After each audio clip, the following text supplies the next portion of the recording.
Hello and welcome to Subhadeep creations. இன்றைக்கி நம்மளோட சேனலில் என்ன ரெசிபி பார்க்க போகிறோன்னா, ஈஸியாக மண் சட்டியில் எப்படி எக் பிரியாணி செய்யலான்றதை பார்க்கலாம் வாங்க.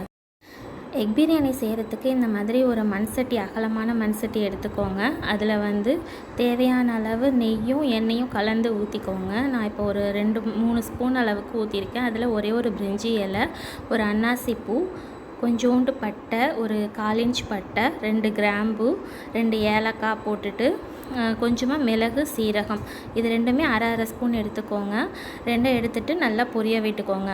நல்லா பொரிஞ்சதுக்கப்புறமா நம்ம நீல வாக்கில் நறுக்கி வச்சுருக்கிற வெங்காயமும் பச்சை மிளகாவையும் சேர்த்து நல்லா கோல்டன் ப்ரௌன் ஆகிற அளவுக்கு நல்லா வதக்கிக்கணும். நல்லா வதங்கினா தான் உங்களுக்கு பிரியாணி நல்லா ஃப்ளேவர்ஃபுல்லாக இருக்கும். இந்த மண் சட்டியில் செய்கிறப்ப அதோட சுவையே தனியாக இருக்கும். நீங்களும் ட்ரை பண்ணி பாருங்கள்.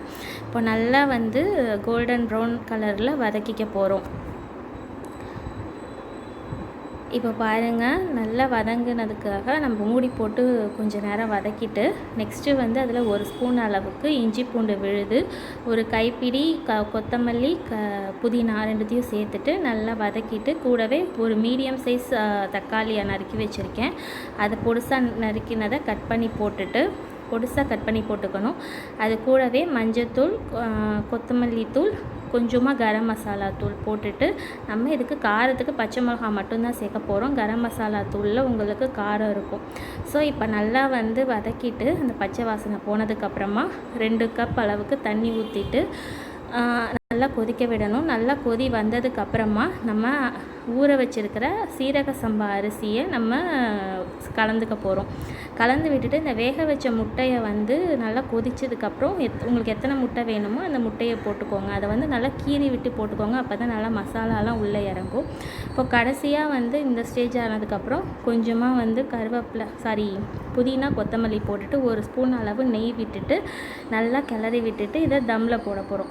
லாஸ்ட்டில் கொஞ்சமாக பெப்பர் க்ரஷ் பண்ணி போட்டுக்கோங்க. அது கொஞ்சம் ஃப்ளேவர் நல்லாயிருக்கும்.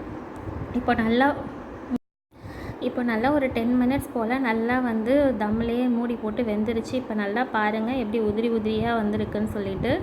அவ்வளோதாங்க, நம்மளோட முட்டை பிரியாணி சூப்பராக ரெடி ஆயிடுச்சு. இந்த மாதிரி ஒரு 10 நிமிஷம் நீங்கள் வச்சுட்டு ஆஃப் பண்ணிட்டாலே அந்த சூடில் உங்களுக்கு நல்லா அந்த தண்ணியெல்லாம் இழுத்துட்டு ரொம்ப சூப்பராக இருக்கும்.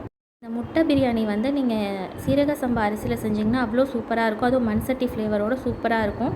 சீரக சம்பாவுக்கு 1:2 அளவு தான் வாட்டர் எடுக்கணும்.